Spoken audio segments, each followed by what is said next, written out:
तर आज जायचं होतं आपल्याला आपल्या सरकीमध्ये खत टाकण्यासाठी. तर नमस्कार मित्रांनो, सकाळी सकाळी निघालो ना बाबा आणि मी शेताकडे. खताचं कट्ट टाकलं गाडीवर आणि निघालो शेताकडे. शेतामध्ये गेल्या उचललं कट्ट ओढुसक्यावरून नेलं आपल्या शेतामध्ये. टाकला होता गोण्यावर टाकले 2-3 कट्टे टाकले खताचे आणि घेतली बकेट आणि चालू केलं खत मिसळवणं.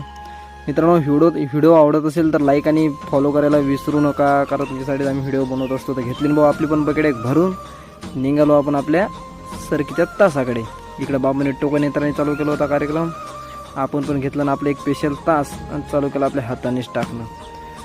भावांनो, तुमच्या इकडे पण सरकीला खत वगैरे टाकले असेल तर कमेंटमध्ये नक्की सांगा. तुम्हाला व्हिडिओ आवडत असेल लाईक आणि फॉलो करायला कधी विसरू नका. रिक्स फक्त शेअर मार्केटमध्येच नाही तर शेतीमध्ये पण घ्यावं लागते भावांनो, कारण 3 महिन्यानंतर पीक कसं येईल कसं होणार तरी पण शेतकऱ्याच्या चेहऱ्यावर नेहमी आनंद असतो भावांनो. आपल्या कंपनीचा लंच टाईम झाला तर चला म्हटलं